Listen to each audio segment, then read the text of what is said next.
সামনে যাদের primary viva পরীক্ষা রয়েছে এবং ইংরেজি বিষয় নিয়ে যারা পড়াশোনা করেছেন, এই ভিডিওটি আপনাদের জন্য অত্যন্ত গুরুত্বপূর্ণ। কারণটা হচ্ছে আপনারা এই ভিডিওতে দেখবেন যে প্রাইমারি ভাইবা কতটা স্ট্যান্ডার্ড হয়ে থাকে। তো যার ভাইবা নিয়ে আমরা আলোচনা করব তার নাম হচ্ছে আব্দুল কাদের শেখ। চলুন তাহলে এই ভিডিওতে ইংরেজি বিষয়ক প্রাইমারির একটা রিয়েল ভাইবা এক্সপিরিয়েন্স উপভোগ করি। প্রথমে অনুমতি নিয়ে প্রবেশ করলাম, কাছে গিয়ে সালাম দিলাম। চেয়ারের সামনে দাঁড়াতেই ডিসি স্যার বসতে বললেন, আমি ধন্যবাদ দিয়ে বসলাম। এটাই হচ্ছে সঠিক প্রসিডিউর। অনেকেই দরজা খোলার সময় সালাম দিয়ে থাকেন, এটা সঠিক প্রসিডিউর নয়। আপনারা অনুমতি নিয়ে প্রবেশ করবেন, এরপর কাছে গিয়ে সালাম দেবেন, তারপর বসতে বললে ধন্যবাদ দিয়ে বসবেন। এরপর ডিসি স্যার বললেন, আপনার নাম কি? তো আমি বললাম। এরপর ডিসি স্যার বললেন, কোথা থেকে পড়াশোনা করেছেন, কোন বিষয় নিয়ে পড়াশোনা করেছেন। এগুলো একেবারেই কমন প্রশ্ন। তো আমি বললাম। এরপর ডিসি স্যার বললেন, ওয়ার্ডসওয়ার্থকে চেনেন? উনি কি লিখতেন, কবিতা নাকি উপন্যাস? তো আমি বললাম, জি স্যার চিনি, তিনি একজন বিখ্যাত ইংরেজ রোমান্টিক কবি ছিলেন। এরপর ডিসি স্যার জিজ্ঞেস করলেন, ওয়ার্ডসওয়ার্থের একটি কবিতার কথা বলেন। তো আমি বললাম, লিরিক্যাল ব্যালান্স, এছাড়াও আপনারা বলতে পারেন দ্য প্রিলিউড। তারপর ডিসি স্যার জিজ্ঞেস করলেন, শেক্সপিয়ারকে চেনেন? আপনাদের একাডেমিক সিলেবাসে শেক্সপিয়ারের কি পড়ানো হতো? তো আমি বললাম, একাডেমিক সিলেবাসে শেক্সপিয়ারের নাটক ও কবিতা পড়ানো হয়, যেমন Romeo and Juliet, Hamlet, Macbeth, এগুলো পড়ানো হয়েছে। ডিসি স্যার বললেন, ট্র্যাজেডি কাকে বলে? তো আমি ইংরেজি বলতে শুরু করতেই স্যার বললেন, বাংলায় বলেন। বললাম, ট্র্যাজেডি বা বিয়োগান্তক নাটক হলো সাহিত্যের একটি ধারা যেখানে প্রধান চরিত্রের করুণ, দুঃখজনক এবং ভয়াবহ ঘটনা বা পরিণতি দেখানো হয়, যা দর্শকদের মনে সহানুভূতি ও বেদনা জাগিয়ে তোলে। এরপর ডিসি স্যার জিজ্ঞেস করলেন যে এলিজি রিটেন ইন কান্ট্রি চার্চার্ড এটি কার লেখা? তো আমি বললাম যে এটি থমাস গ্রের লেখা। ডিসি স্যার বললেন, কবিতাটির কয়েকটা লাইন বলেন। তো তৎক্ষণাৎ আমি বলতে পারিনি।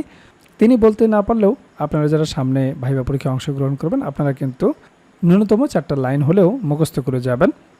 আমরা ভাইবা নোটে সংযোজন করে দিয়েছি। The curfew tours the nail of parting day, the lowing herd went slowly over the lay. The ploughman homeward ploughs his weary way and leaves the world to darkness and to me. এরপর DC sir জিজ্ঞেস করলেন, farce কি? তো আমি বললাম, farce একটি হাস্যরসাত্মক নাটক বা রচনা যা অসম্ভব ও অযৌক্তিক পরিস্থিতি, শারীরিক হাস্যরস, ভুল বোঝাবুঝি এবং অতিরঞ্জিত চরিত্রের মাধ্যমে দর্শকদের হাসানোর জন্য তৈরি করা হয়। এর মূল উদ্দেশ্যই হলো দর্শকদের হাসানো, যেখানে প্লটের চেয়ে হাস্যরসের উপর জোর দেওয়া হয়। এরপর ডিসি স্যার জিজ্ঞেস করলেন, একটা প্রহসনের নাম বলেন। তো আমি বললাম, একেই কি বলে সভ্যতা? ডিসি স্যার বললেন, এটি কার লেখা? বললাম, মাইকেল মধুসূদন দত্ত। এরপর ডিপিও ম্যাম তিনি জিজ্ঞেস করলেন যে অ্যাডজেক্টিভের প্রকারভেদ বলুন। তো আপনারা অ্যাডজেক্টিভের প্রকারভেদগুলো দেখে যাবেন।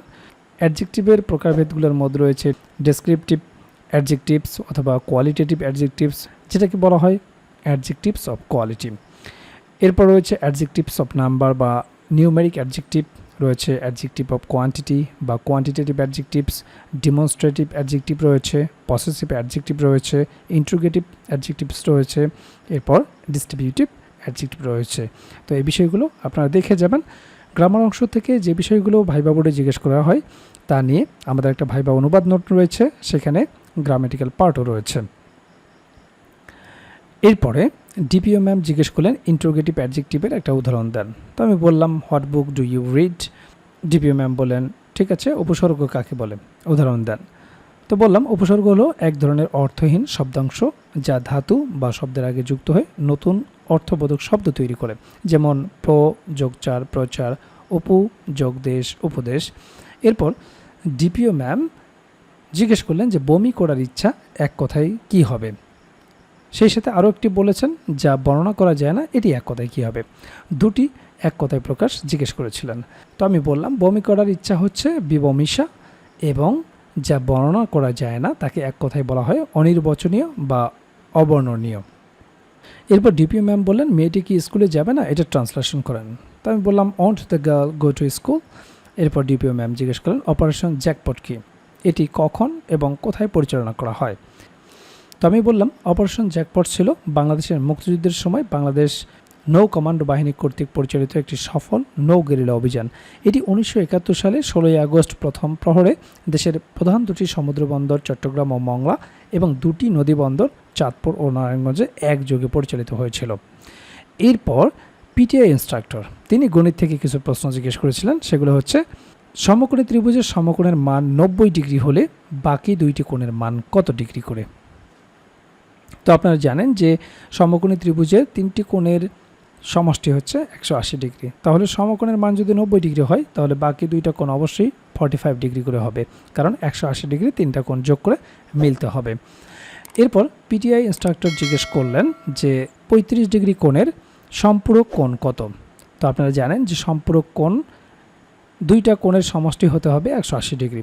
তাহলে 180 ডিগ্রি থেকে যদি 35 ডিগ্রি কোণ বিয়োগ করেন তাহলেই বাকি কোণটি বের হয়ে যাবে, অর্থাৎ 145 ডিগ্রি। এরপর পিটিআই ইনস্ট্রাক্টর তিনি জিজ্ঞেস করলেন যে 0.1 এর বর্গমূল কত? তো 0.1 এর বর্গমূল প্রায় 0.3162। যদি আপনি না পারেন সেক্ষেত্রে একেবারে বিনীতভাবে বিনয়ের সহিত বলবেন, সরি স্যার এই মুহূর্তে মনে করতে পারছি না, অথবা বলবেন সরি স্যার এটা পারবো না। এরপর পিটিআই ইনস্ট্রাক্টর জিজ্ঞেস করলেন 500 টাকায় একটি জিনিস কিনে 600 টাকায় বিক্রি করলে শতকরা কত লাভ হবে? দেখুন, গণিত থেকে তাকে বেশ কিছু প্রশ্ন জিজ্ঞেস করা হয়েছে। এই জন্য আমরা গণিতের উপর একটি বেসিক ভাইবা নোট দিয়ে থাকি, যাতে গণিত থেকে যে বিষয়গুলো জিজ্ঞেস করবে সেগুলোর আপনারা উত্তর দিতে পারেন। তো এই প্রশ্নটির সমাধান কিভাবে করবেন? যেহেতু 500 টাকায় কিনে 600 টাকায় বিক্রি করেছে, তাহলে লাভ হয়েছে কত? 100 টাকায়। আর লাভ ক্ষতির হিসাব করা হয় ক্রয় মূল্যের ওপর। তো লাভ হয়েছে 100 টাকা, এই জন্য 100 উপরে, এবং যার উপর হিসাব করব সেটি হচ্ছে ক্রয় মূল্য। ক্রয় মূল্যের উপর 100 টাকা, ঠিক আছে। আর শতকরায় যেহেতু এটা বের করতে হবে, এই জন্য গুণ 100। তাহলে এই নিচে 2 শূন্য, ওপরে 2 শূন্য কেটে দিলে ওপরে থাকছে 100 টাকা। 5 দিয়ে 100কে ভাগ করলে আমরা পাবো 20। দ্যাট মিনস 20% হচ্ছে এই প্রশ্নের উত্তর। এরপর পিটিআই ইনস্ট্রাক্টর জিজ্ঞেস করলেন একটা গান অথবা কবিতা শোনান। তো আমি একটা গানের কলি বলতেই থামিয়ে দিলেন, বললেন ঠিক আছে আপনি আসতে পারেন, ধন্যবাদ দিয়ে সালাম দিয়ে ভাইবা বোর্ড ত্যাগ করলাম। তো অবশ্যই আপনাদেরকে কোনো গান বা কবিতার ওপর প্রিপারেশন নিয়ে যেতে হবে, এটি আপনাকে করতেই হবে বাধ্যতামূলক। তো আপনারা দেখলেন ভাইবা বোর্ডে কী ধরনের প্রশ্নগুলো জিজ্ঞেস করা হয়, কোন কোন বিষয় থেকে প্রশ্ন জিজ্ঞেস করা হয়। আর এই বিষয়গুলো নিয়েই আমরা তৈরি করেছি প্রাইমারি ভাইবার জন্য কমপ্লিট একটা প্যাকেজ, যে প্যাকেজে আপনার বিষয়ভিত্তিক ভাইবা প্রশ্নোত্তর থাকবে। একেবারে রিয়েল ভাইবার আলোকে বিষয়ভিত্তিক নোটটি তৈরি করা হয়েছে, যেখানে বিগত বছরে যে রিয়েল ভাইবাগুলো হয়েছে তা সুন্দরভাবে সমাধান করে দেওয়া হয়েছে। সেই রিয়েল ভাইবাগুলোও যদি আপনারা ভালো মতো দেখে যান, সেখান থেকেই বেশিরভাগ প্রশ্ন আপনারা কমন পেয়ে যাবেন। এছাড়াও আপনারা জানেন যে ডিপার্টমেন্টে আপনি ভাইবা দিতে যাবেন, সেই ডিপার্টমেন্ট সম্পর্কে অবশ্যই আপনাকে প্রশ্ন জিজ্ঞেস করতে পারে। তো সেই বিষয় সম্পর্কে একটা ভাইবা নোট থাকবে, প্রাইমারি সম্পর্কিত একটা ভাইবা নোট থাকবে। প্রাইমারি ভাইবাই অবশ্যই আপনাকে অনুবাদ জিজ্ঞেস করবে, অনুবাদের উপর একটা ভাইবা নোট থাকবে, যেগুলো প্র্যাকটিস করে গেলেই যথেষ্ট। এরপর আপনার নিজ জেলা সম্পর্কে অবশ্যই আপনাকে 2-1টি প্রশ্ন জিজ্ঞেস করতে পারে। আপনার জেলা কেন বিখ্যাত, আপনার জেলা দর্শনীয় স্থান কি, আপনার জেলার নামকরণ ইতিহাস কি, বিখ্যাত খাবার কি, ভাষা ও সংস্কৃতি সম্পর্কে জিজ্ঞেস করতে পারে, মুক্তিযুদ্ধে কী অবদান রেখেছিল, নানাবিধ গুরুত্বপূর্ণ প্রশ্ন থেকে আপনাকে 2-4টি প্রশ্ন জিজ্ঞেস করতে পারে। তো সে সম্পর্কিত আপনার জেলার ওপর সুন্দর একটা সাজানো গোছানো নোট থাকবে।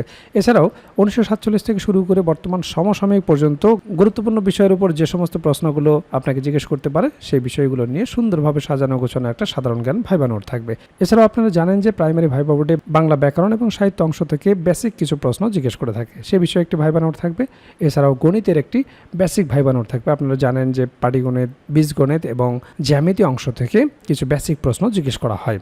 যেহেতু আপনি প্রাইমারির শিক্ষকতা করবেন, একেবারে বেসিক জিনিসগুলো যদি আপনি না বলতে পারেন তাহলে চাকরি পাওয়াটা আপনার জন্য দুষ্কর হয়ে যাবে। কাজেই ভাইবা পরীক্ষায় আপনি যত ভালো করবেন আপনার চাকরি পাওয়ার সম্ভাবনা তত বেড়ে যাবে। কাজেই যারা প্রাইমারি ভাইবার জন্য গুছিয়ে কার্যকর একটা প্রস্তুতি নিতে চান, আমাদের ভাইবা প্যাকেজটি দ্রুত সংগ্রহ করুন। ইতিমধ্যে অনেক প্রার্থী আমাদের কাছ থেকে ভাইবা প্রার্থী সংগ্রহ করেছেন, তারা প্রস্তুতি শুরু করে দিয়েছেন।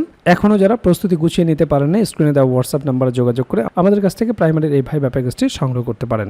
প্যাকেজটি আপনারা দুইভাবে নিতে পারবেন, আপনারা হার্ড কপি নিতে পারবেন কুরিয়ারের মাধ্যমে, এছাড়াও পিডিএফ প্যাকেজ আপনারা নিতে পারবেন।